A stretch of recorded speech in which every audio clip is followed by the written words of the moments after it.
हमने इसीलिए आप लोगों को इस पंडाल को गवाह रखा कि हमने आखिरी वक्त तक इस बल्दिया के दफ्तर में बैठ के मुज़ाकरात किए। ये तो समझ गए हो ना कि हमने आखिरी वक्त तक मुज़ाकरात किए। अब जो हम ऐलान करने जा रहे हैं वो डिसिप्लिन के साथ होगा कि हम यहाँ से लॉन्ग मार्च करेंगे बरारकोट की तरफ। पैदल लोग आगे होंगे, जिन लोग मैं आपके साथ हूँगा, सबसे आगे मैं हूँगा। अगर मुझसे आगे कोई होगा तो फिर वो हमारा खैर ख्वाह नहीं है। मैं अगर पीछे हुआ, मैंने कमर दिखाई, फिर आप गिला करना, मैं आगे हूँगा। लेकिन डिसिप्लिन कोई नहीं तोड़ेगा। अब जो असल ऐलान मैं करने जा रहा हूँ, असल ऐलान कि हम वहां पे जाएंगे, हम एक दिन वहां पे बैठेंगे, हमारी मुशावरत होगी कोर कमेटी की, और इंशाल्लाह हमारी मुशावरत के बाद, क्योंकि अब चार्टर ऑफ डिमांड की वो बात नहीं रही, इस वक्त तक हमने इनको 2 चीजों पे मुतालबा रखा था। अब जो मुशावरत के बाद बाकी चार्टर ऑफ डिमांड के ऊपर कोर कमेटी फैसला करेगी, वहां से उठने के तक अब ऑर्डिनेंस की वापसी के साथ हमारी वो बाकी जो मानदा चीजें वो भी पूरी करनी पड़ेंगी।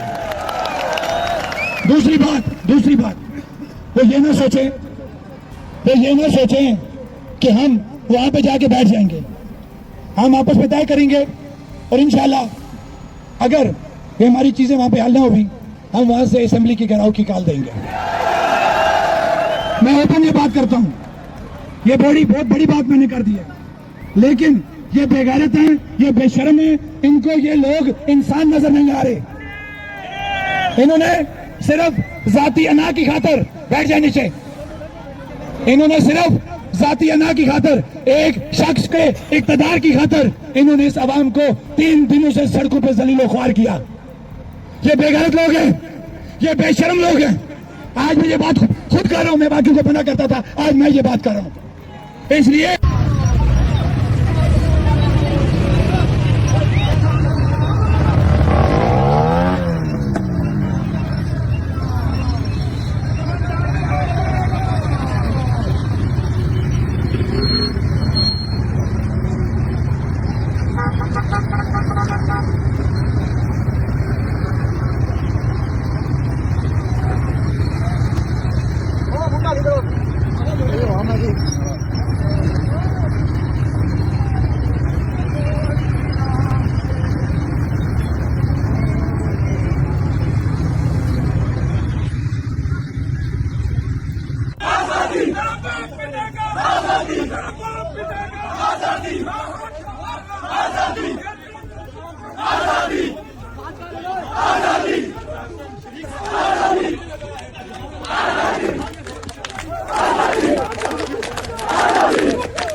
हम नहीं मानते, हम नहीं मानते। शर्म करो, हया करो।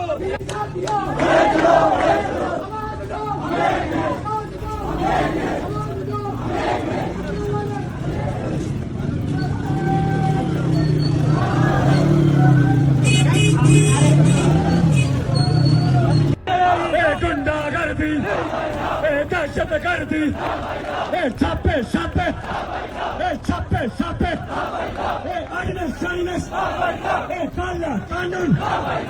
काला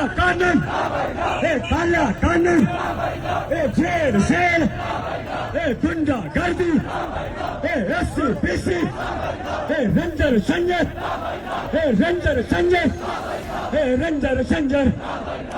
SCPC, अफरा तफरी, गुंडागर्दी, दहशतगर्दी, लाजगर्दी, तालीम गर्दी, रोजगार गर्दी, गुंडागर्दी, दहशतगर्दी।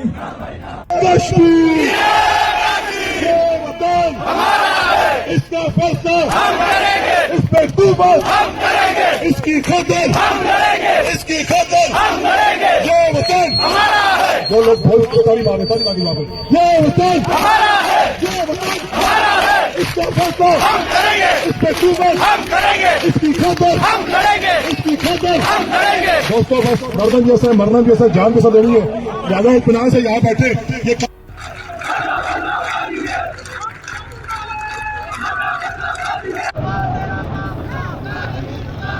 लिया गया। किस टाइम पर आप कर रहे हैं? और हम सदारती ऑर्डिनेंस को भी मनसूख। आपने हर किस्म की रुकावटें खड़ी की, आपने मोटरवे बंद किए, फिर भी मुजाहिदीन यहां पर आ गए। कैसे आए? आपको गोली चलानी पड़ी मुंतशिर करने के लिए, उन लोगों को मुंतशिर करने के लिए जो आप पर हमलावर नहीं हो रहे थे। मुझे एक वीडियो दिखा दें जहां पर मुजाहिदीन, जिनके अमल से मैं मुतफिक नहीं हूं, ये भी मैं आपको बता दूं, लेकिन वो यहां पर आए, मुझे कोई वीडियो दिखा दें कि उन्होंने हमला किया हो किसी पुलिस वाले पर। तो बगैर इश्तियाल के अगर गोली चलेगी तो ये बहुत बड़ी नाकामी है। आज हुकूमत को माफी मांगनी चाहिए, कमीशन बना दें ताकि हकायक उनके मुल्क के अवाम के सामने आ जाए। ये पहली बात है कि हुकूमत तो आज भी मुनहरफ है, कहते गोली चली ही नहीं है, कोई मरा ही नहीं है। तो जो हुकूमत जो ये सोच रखती हो इस्लामाबाद में गोली चले, जिम्मेदारी हुकूमत की है। हुकूमत का सरबराह वज़ीर आज़म है, आर्मी का चीफ नहीं है, इस बात को याद रखें। जिम्मेदारी सिविलियन हुकूमत की है। गोली जब चल जाए, गोली आपकी नाकामी का एतराफ होता है।